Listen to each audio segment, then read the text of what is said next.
주가의 바닥을 잡는 확률 높은 방법이 있습니다. 오늘 영상 아주 중요한 내용인 만큼 집중 끝까지 하시면 정말 큰 도움이 되실 겁니다. 주가의 바닥을 잡는 방법 첫 번째, 지지가 될 가능성이 높은 자리를 찾는다. 두 번째, 지지 캔들이 나타나는지 확인한다.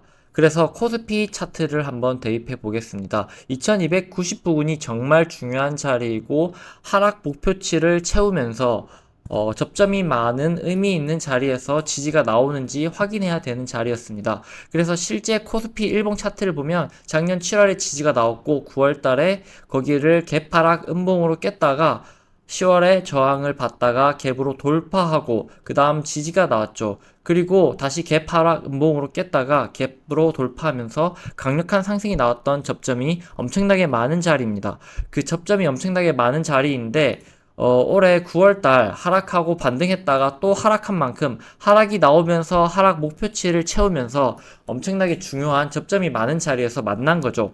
하락 목표치와 지지가 만날 때 지지 확률이 높거든요. 근데 무조건 지지가 되는 게 아니기 때문에 지지 캔들 패턴이 나오는지 봐야 되는데 바로 여기서 잉태형이 나온 거죠.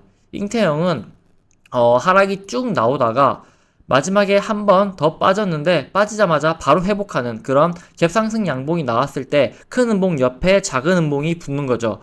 잉태형은 일본말로 임신 잉태를 뜻하는 하라미 패턴이라고 하는데요. 말 그대로 엄마 캔들처럼 큰 캔들 옆에 작은 몸통의 캔들이 있는 형태입니다. 보통 전날 긴 음봉이 나오고 다음날 시가 갭을 띄우고 작은 양봉을 가지고 있으면 하락 추세에서 주가 상승을 예고한다라고 보는 거죠. 하락한 만큼 하락하고 마지막 매물 털고 매수세가 들어온 겁니다. 그래서 이 음봉이 사실은 대중들은 던지고 스마트머니 세력 큰 손은 매수하는 그런 음봉과 양봉의 잉태형이 되는 거죠. 거기 추가적으로 이제 잉태형이 나오면서 5일선이 이 빨간색 5일선을 회복하는 것을 볼 수가 있습니다. 단기 추세를 보여주는 건데요. 하락이던 5일선을 회복하면서 5일선이 우상향 전환되면은 단기 추세가 우상향으로 전환되는 겁니다. 바로 5일선을 회복하면서 5일선이 우상향되고 그러면서 단기 상승이 나오는 거죠. 그래서 단기 상승이 나왔고 그래서 코스피는 11월 1일날 잉태형 지지 캔들이 나오고 5일선 회복이 되면서 바닥을 만들었고요. 나스닥은 27일날 금요일날 음봉이 나왔는데 전날 음봉 안에서 음봉이 나왔습니다. 잉태형의 변형이죠. 그리고 이제 확인은 5일선 회복을 확인해야 되는데요. 그 다음 주 초에 5일선 회복하면서 그 전에 26일, 27일이 저점이 됐다는 게 확인이 된 겁니다. S&P 500으로 보면은 27일이 추가 하락이 나오면서 27일이 저점이 있고 그 다음날 상승 장악형의 변형이 나오면서 5일선을 회복하면서 단기 바닥이 확인 다 이렇게 지지가 될 가능성이 높은 자리를 찾고 그 다음에 지지 캔들을 확인하고 세 번째는 보조지표로 검증하는 겁니다. 교차 검증을 통해서 확률을 높이는 거죠. 보조지표에는 크게 추세지표와 비추세지표 두 가지로 나눌 수가 있고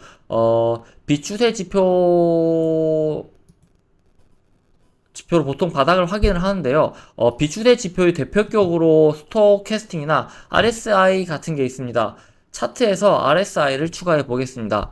이 좌측 상단에 메뉴 보이기 감추기 버튼이 있죠. 여기를 클릭을 하고요. 그럼 이렇게 기술적 지표가 쭉 나오는데 뭐 여기서 RSI로 검색을 해도 되고 이렇게 바로 나옵니다. 메뉴에 바로 나오죠. 이 RSI가 대표적인 비추세 지표 중에 하나인데 30 이하는 침체 감해도로 보고요. 70 이상은 과열로 봅니다.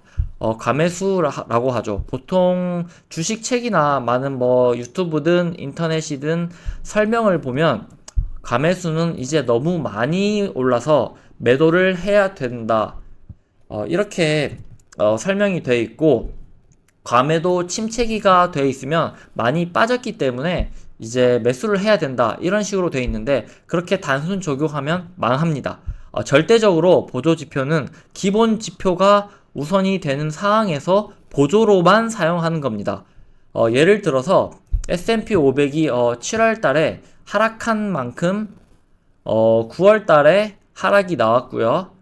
얼추 이렇게 비슷하죠. 그리고 그만큼 또 10월 달에 하락이 나왔습니다.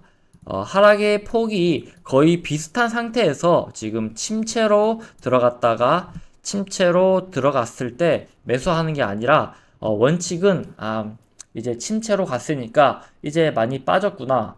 조만간 바닥을 만들 가능성이 있구나. 이 정도로 보는 거고요. 이 30 이하로 내려갔다가 30에서 회복할 때 바닥을 확인하는 겁니다. 바로 이제 보면 10월 달 같은 경우에는 10월 이제 4일이죠. 30 이하로 이렇게 내려갔다가 여기 침체로 30 이하로 내려갔다가 29로 28.6으로 내려갔습니다. 침체로 내려갔다가 이게 더 내려갈 수도 있습니다. 그런데 이제 많이 빠졌고 조만간 바닥을 만들 가능성이 있다라는 어떤 예고를 해주는 거죠. 그리고 나서 침체에 벗어났을 때가 확인이 되는 거고요. 그 다음에 이제 5일선을 회복했을 때가 다시 확인이 되는 겁니다. 이렇게 5일선을 회복해서 이제 침체에 들어갔다 벗어났고 상승 장악형주가 나오면서 5일선까지 회복했으니 단기 바닥이 확인됐구나 이렇게 되는 겁니다. 이번에는 10월 말에 저점 찍을 때 역시나 침체로 들어갔다가 그 다음에 상승 장악형주가 나오면서 침체에서 올라왔죠. RSI에선 매수 신호가 이렇게 발생한 거고요. 그리고 5일선을 회복하면서 다시 한번 확인이 된 겁니다. 그래서 코스피 일봉 차트로 돌아와서 코스피도 RSI 침체가 됐을 때 바닥이 가까워지고 있구나 라고 보는 거지 바닥을 예단하면 안 됩니다. 침체가 되고 나서 한참 더 빠지는 경우도 있거든요. 침체 상태에서 계속 유지가 되죠. 그러다가 침체에서 벗어나면서 양봉이 뜨고 5일선을 회복해야 바닥이 확인이 되는 겁니다. 자, 이제 10월 말에도 보면 침체가 됐다가 침체에서 벗어나는 모습이 여기 나왔는데 5일선을 회복하지 못하고 있죠. 5일선 회복까지 확인을 해야 되는 겁니다. 근데 다시 다음날 하락이 나오면서 다시 침체로 들어갔고요.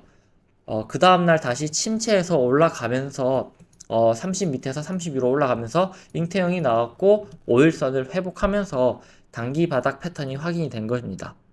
그래서 예시로 2차전지 포스코홀딩스를 보면 한번 보겠습니다. 포스코홀딩스를 보면 이 자리가 중요한 자리이고 여기서 바닥이 되는지 확인해야 되는데 이 밑에 검정선이 이제 241선인데 실제 포스코홀딩스 차트를 보면 이 241선 검정색 선이 앞에 저항을 여러 번 받다가 돌파를 했죠. 돌파 기준 양봉이 나왔고 그러면서 강한 상승세가 나타났습니다. 바로 저항을 받던 자리가 지지로 바뀔 가능성이 있고 돌파 양봉이 나온 자리도 지지 가능성이 있는 돌파 기준 양봉이 있는 자리죠. 거기에서 보면은 이제 어떻게 됐나요? 침체로 들어갔던 RSI가 30을 상향 돌파하면서 매수 신호가 뜬 겁니다. 이 앞에는 그 앞에서도 한번 침체 상태에서 침체 위로 올라갔는데 5일선을 회복하지 못했었죠. 한 번 더 내렸고 241선과 저지바 기준 양봉 자리 지지선이 여러 개 겹쳐 있는 자리에서 회복을 하는 상승 장악형류 또는 이제 변형 샛별형류 캔들 패턴이 나오면서 회복하는 그런 시그널이 나와줬습니다. 5일선 회복, RSI 회복 그리고 또 그 외에 여러가지 시그널이 복합적으로 나타나면서 단기 바닥 패턴이 된 거죠. 그리고 나서 상승이 나왔습니다. 공매도 금지 아니어도 상승하는 그런 파동이 공매도 금지 때문에 과하게 올라갔고 그 뒤에 과하게 올라간 만큼 반작용도 세게 나온 거죠. 에코프로 BM도 한번 볼게요.